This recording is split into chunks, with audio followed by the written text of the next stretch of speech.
All right, it is a football Friday, the nation's capital. It's Victory Friday. I don't know, man. It's time to get on the bandwagon, pull out an old Tony Kornheiser TK stack money. We're going to find out and break it all down. Here's Riggo. All right, Toddy. Before we jump into the WTF, on the WFT, World Trade Center? No, WTC, World Washington Football Team. I got an interesting story to relate to everybody. In fact, I've got kind of a conundrum. I took our youngest cat, the little. I think we've had him about 5 months now. I think we got him back in April. I'm gonna guess that'd be about 5 months. Don't make me count him up, but his name is Rowdy, and so Rowdy had to go to the doctor to become what would say it would be sex neutral.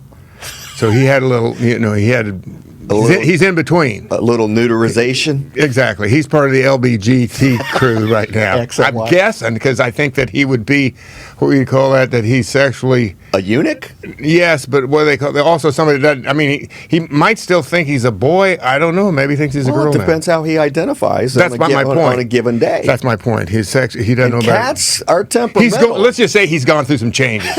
Now, I don't know if he's giving off vibes or what. Here's the weirdest part of it, though. Our cat, the other cat that we've had there for about 3 years, who had the similar process, that's a male cat as well. His real name, I guess, is Prince, but I call him Mung. I mean, he's a Burmese, so I just kind of did something wrong there. I have no idea, but I also call him the Emperor Mung. That's who he is. That's my pet name for him. Well, all of a sudden, so Rowdy, I take Rowdy to the vets. I don't actually. I take him up there. The vets ain't open, even though they say they're open at 7:30. I'm calling at 7:35. Right outside the door, I see a person inside there, and they ain't answering the phone. So I recall this. That was the day we were going. I was meeting you to haul you up to Whiskey Creek for an appearance. You must have driven by. I did. While I was sitting there. I sure did, but I didn't see you there. Well, or you didn't recognize the car. But so anyway, I have to go home, and Lisa Marie takes him in. I'm gonna guess she probably took him in 9 o'clock, 8:30, 9 o'clock. And we did our deal at the golf tournament, and I get back home. And I went and picked him up probably around 4. So about 7 hours, I'm going to guess. Wow. Do you realize in that 7 hours that he was gone, when he came home, Prince it was like he was, MS-13. Like he was a gang member, and whoever this is here is on my turf. You better get out. I still don't understand that Prince was really just like... You sure you got the same cat back? 7 hours he's gone. Oh, it's the same cat. And still, this happened on Monday, today's Friday, it's better. And I thought this morning I saw the first sign that they were kind of getting back together. But I got to tell you, before this happened, these cats were co-joined. Wow. I mean, they would groom each other. The little one, the younger one, would fall asleep on top of Prince, and Prince be sound asleep, laid over, and the other cats piled on top. And they look, you know how cute otters are? Yeah. They look like a pair of otters playing all the time, constantly playing. And all of a sudden, it was the only thing, of course he has claws, but I say, he just needed a switchblade, and it would have been the Sharks and the Jets. And poor Rowdy, he's gone through this sex change, basically. I don't know, it's a sex change. I don't think they gave him a vagina. But then again, they would have charged me more if they gave him a vagina. And plus, I'd had to take him to Sweden. That's next year. I'd had to go into Sweden. Maybe they do that here. I have no idea. But anyway, Prince, it was just this whole, it's just completely discombobulated me, my daughter, and my wife is trying to figure out what in the hell is going. How could he? My guess is leave for 7 hours, come back, and all of a sudden it's like, I've never seen you. I don't know who you are. And really, it's like it's like Prince Mung. It's like he got a hit on the head and he's got amnesia. I mean, it's the damnest thing. But my guess, movies where that's happened, so it could happen in the animal kingdom too. I would presume it happens where in movies. There's a lot of There's a lot of good movies out there where a person gets in a bad accident, they get hit in the head, and they're not who they.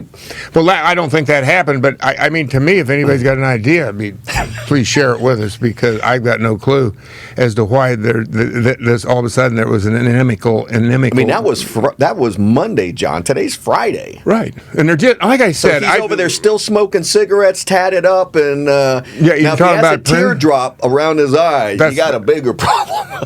Fortunately, he looks exactly like a Seal Point. They're both Burmese cats, but this one, the Emperor Mung, he actually looks more like a Siamese Seal Point. His face is all dark. So you know what? He'd have to get himself a white teardrop.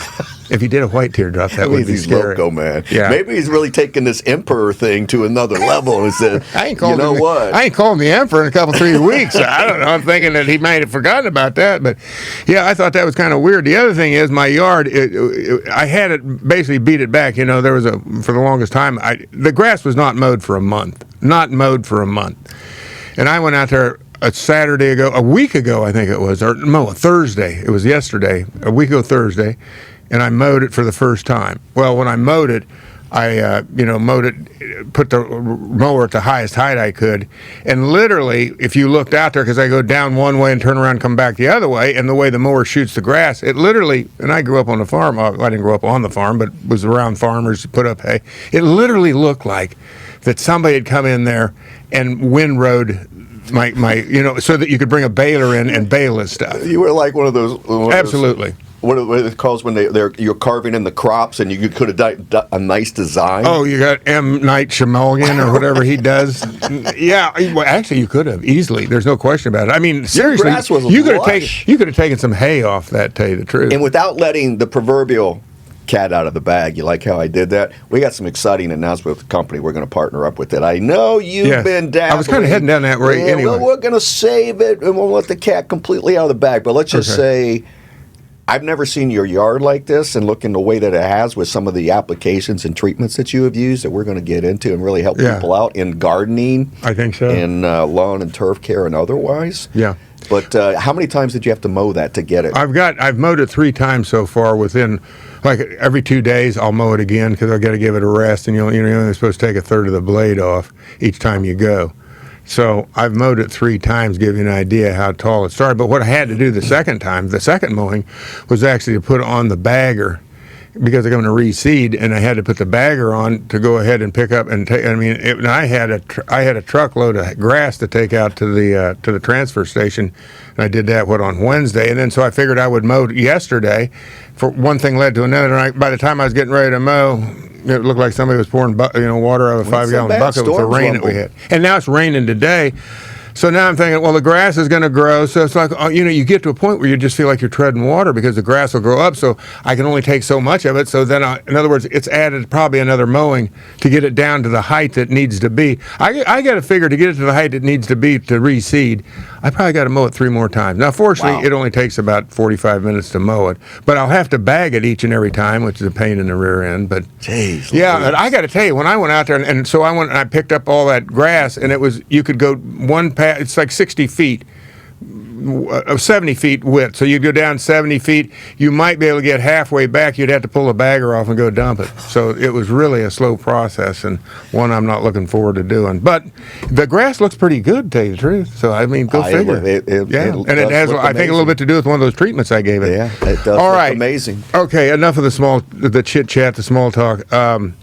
Interesting observations. I kind of was all over the place last night watching that football game. A couple of things.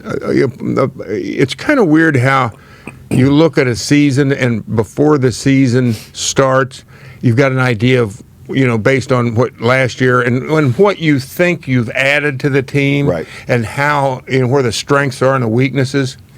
And at this point, I would say, it's a little bit of pilot error, if you ask me.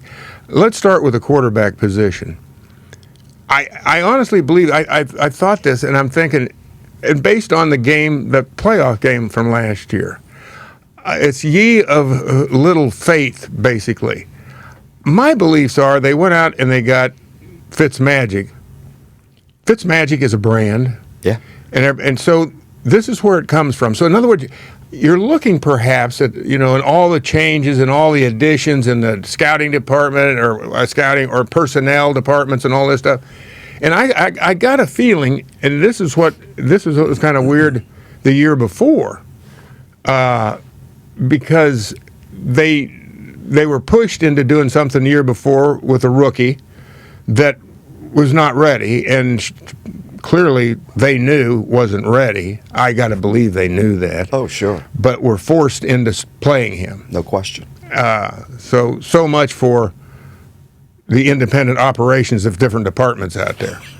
But what this is, to me, gets into where, once again, and I don't think it's that way, they had to somehow go out and get something. It's so funny how a team is based on, and maybe stocks work the same way, but it's based on confidence and marketing. And so you have Fitzmagic, who's been a brand in the NFL for what, 18 years or something? This is his ninth team, and he's Fitzmagic, and he's also Fitztragic. Mm-hmm. And that's who he is, and that's the essence of his brand. But here you have Taylor Heinicke, who saved your face in a playoff game a year, less than a year ago.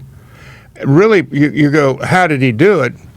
I would think in practice, you see these guys practicing. One would think, because where I'm going, he's been the quarterback all along. Sure. Fitzmagic is not the guy. It was a mistake to bring him in. Everybody thought that Heinicke was going to make his debut by the 4th, 5th, or 6th game, because that's Fitzpatrick's MO. Oh, you figured that he would blow up by then, and that's the way it would go? That's what he does. Every team, every year. Well, maybe then, but this is my point is, though, but because he's established, I think that there was a little bit of intimidation to go ahead and go, well, we don't care if he's established. Heinicke played well. Surely Heinicke showed the same ability in practice that he showed last night.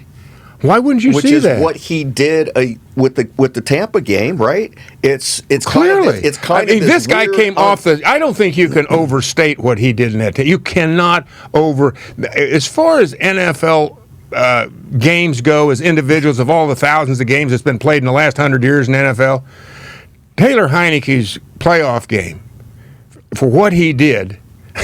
And he came in here literally off the street, hadn't played in God only knows how long. Literally could have been in the pool hall, playing pool, drinking a beer, smoking a cigarette, and they go, "Hey, Taylor, got an opportunity. You want to play some football?" Drops his pool cue, says, "Let's go." That considered, it's probably one of the 10 finest individual performances of all time in the NFL, if you consider everything. What he did that day. No question. And then finished the game, I guess, and I knew he got injured, but he finished the game with a separated shoulder or something, didn't he? Yeah, he was dinged up. He was dinged, but he came. But, so here you see this, and this is the guy, and, I'm sure he feels the same way. It's like, hey, what do I got to do here, okay?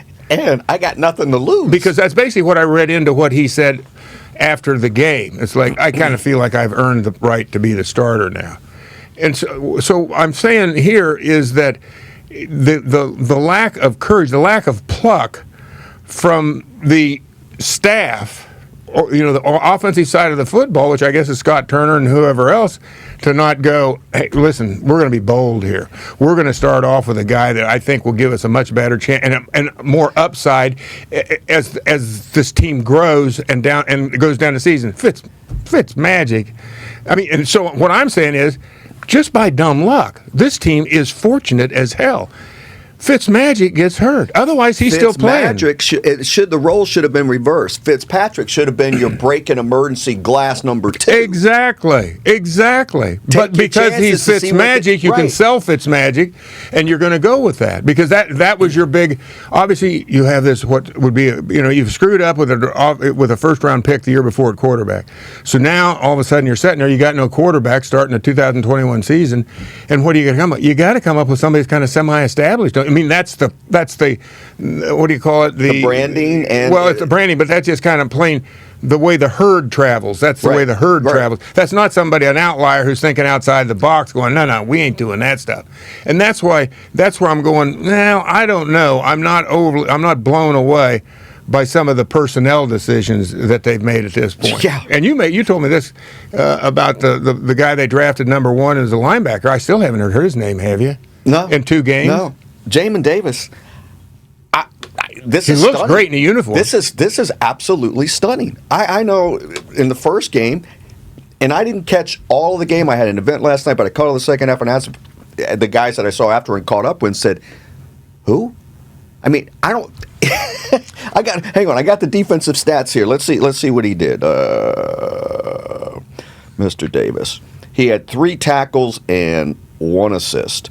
But he's playing middle yet linebacker. to hear his name be mentioned in any shape. And nobody talks about him. No hype, no nothing. No, this is your first round pick. Well, you got to make a play, and then they'll talk about you. But until you make a play, if you just get in on a tackle or whatever, they're not going to say a whole lot. Right. But here's the way this works for me.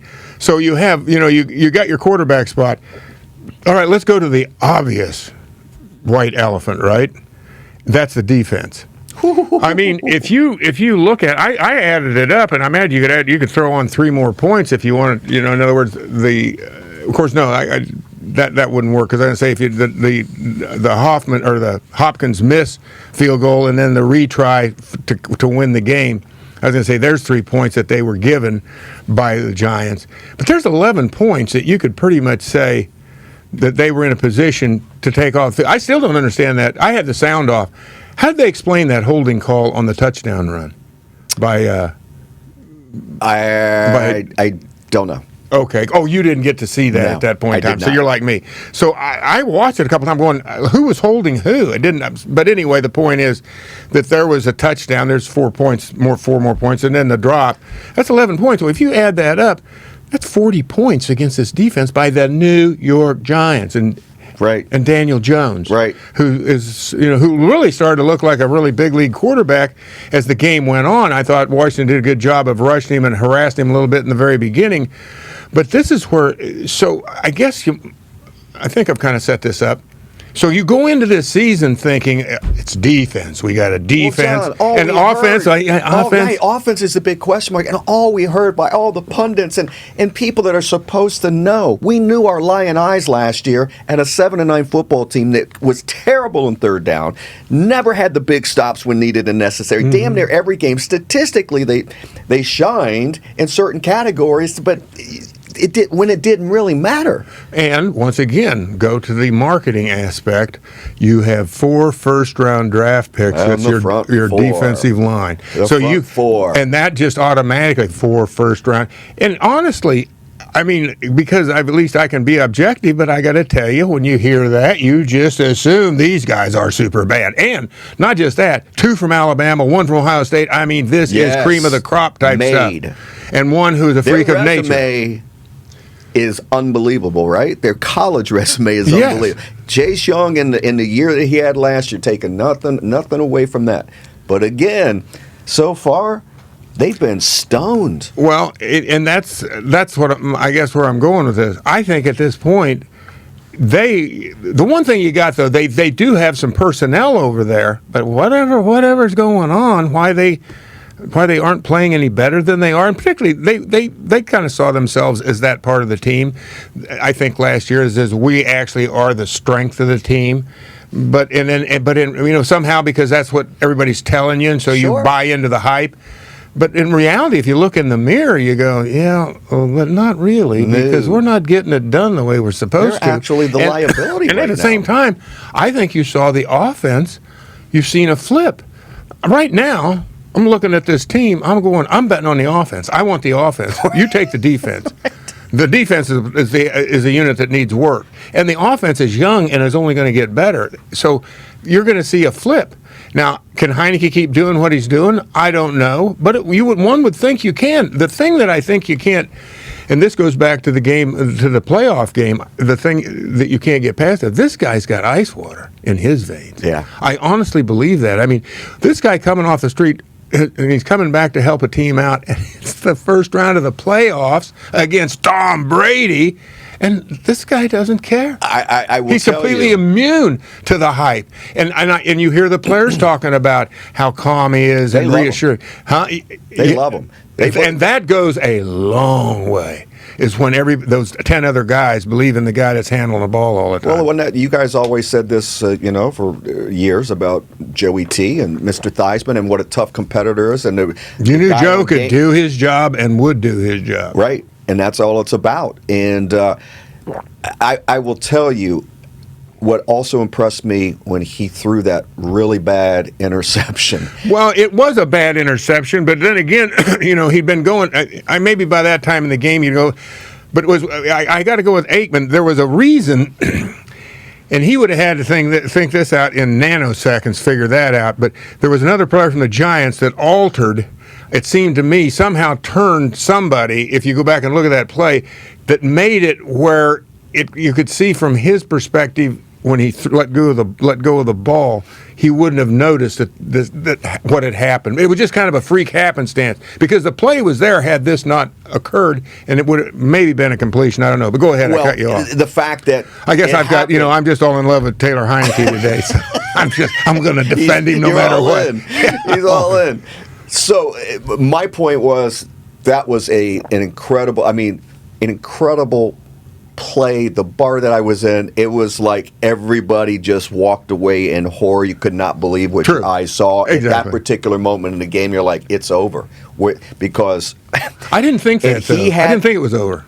He had, on the sideline, he had the quivering lip, right? You know, I remember my brothers, and you're getting mad, and you're getting ready to cry and pout, and you're pissed off, and he had the quivering lip, and I was like going, that ain't a good look. I want to see, okay, let's see how he responds to this, and damn if he didn't. Damn if he did not. He grew again. Right. He grew again last night. Right. So 2 games. Playoff game. It's like, hey, this is who I am, okay? Get used to me. And then this game where he plays very well, then all of a sudden does one that goes, oh, guys, and then comes out and takes him down the field and puts him in a position. Unbelievable. Of course, with a little help from the Giants. Obviously. Yeah, the Giants' defense was gas, as was Washington. Mm-hmm. Washington's defense, once again, could not. There's no big stops. It seemed that way. No big stops. And it's just like whoever had the ball last was going to win the game. Mm-hmm. And that throw that he had to the tight end, Ricky Seals-Jones, with 4 minutes and 33 seconds left. I mean, that was an incredible pass and an incredible catch at that moment in time. And that was... Well, you bring up an excellent point right there when you start actually analyzing each and every throw that Heinicke made.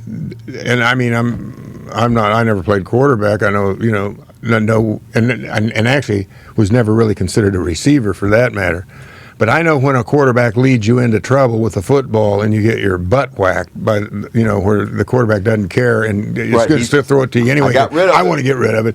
But and you talk about some pinpoint throws. It was almost like it was guided with, when you saw this modern technology. Like replay, it was a drone. Somebody was controlling the football from up above. Right.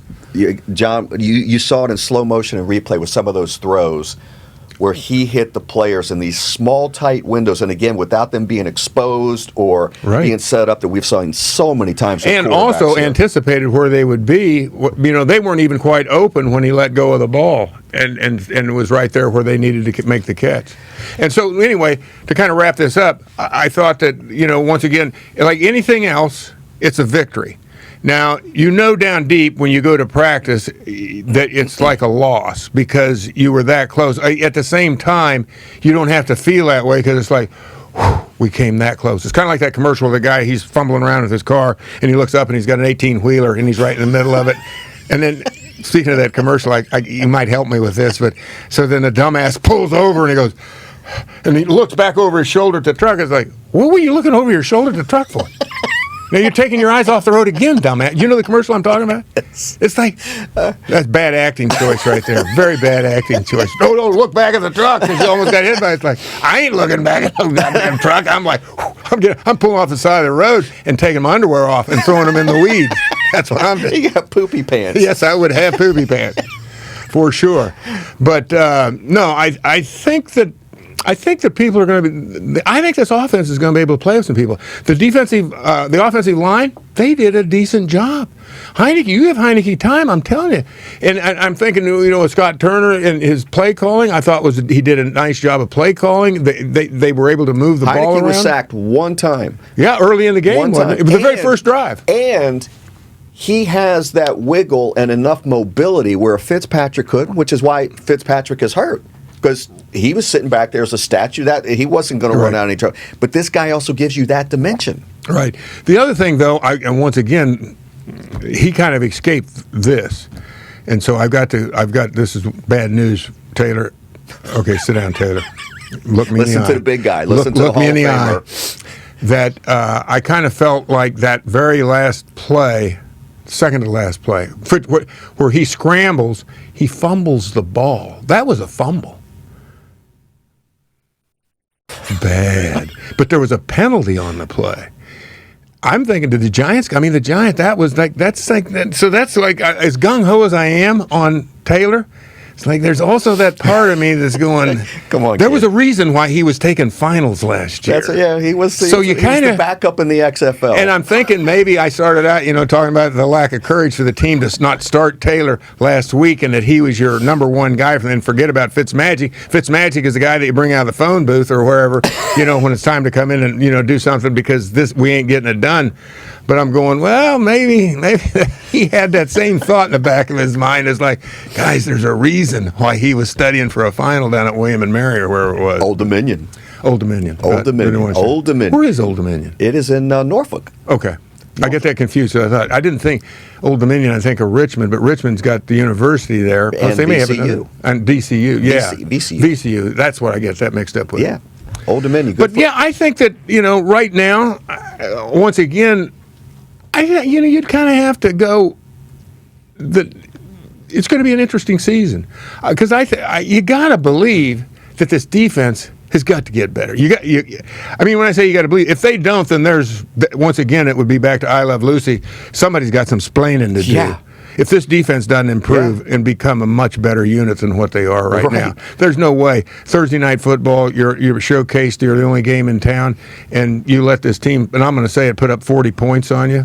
I mean, that's inexcusable. Just inexcusable for considering what you're the talent that you tell people you've got on the field. And yet, you got your offense who fought their guts out and basically kept you in this game and actually ended up winning the game for you. And with the nuance being, the Giants helped out a lot too. No question. You got the 12th man. Pretty good crowd too, would you say? Yeah, I think I'd say so. They had the 12th man, and then the Giants were the 13th man. So they had 13 men playing. Well, the wideout Slayton.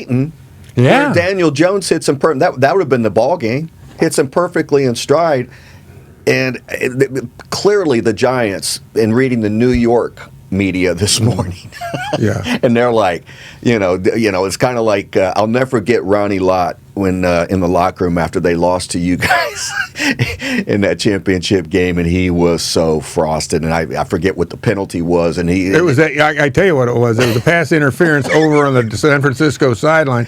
I don't know if it was Art Monk or Charlie Brown. But I remember Bill, it's funny you bring this up because I was just thinking about this in the last 24 hours. I'm thinking how Bill Walsh was like just yelling at the refs because it was uncatchable. It was uncatchable. To this day, I don't know if it's uncatchable or not. I was on the sidelines with an oxygen mask on my face. But I'm going, hey, and I actually thought to that, well, yeah, but we were the Super Bowl champs. You were playing in our park, and, that kind of stuff happens where you get the call and they don't. Little home cooking. Yeah, I'm thinking that's what it might have been.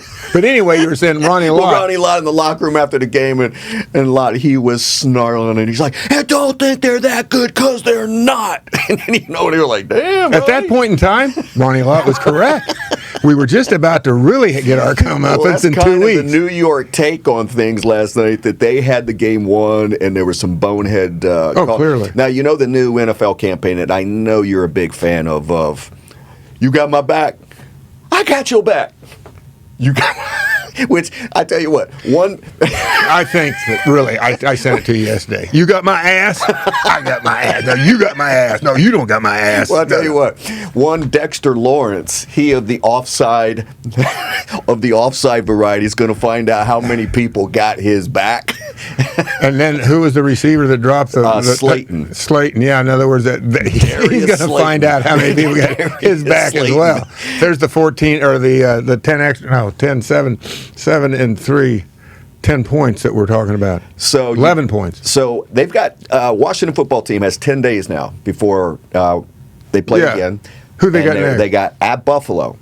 And Buffalo's supposed to be they're supposed to be like possible Super Bowl team. And they got punked against Pittsburgh.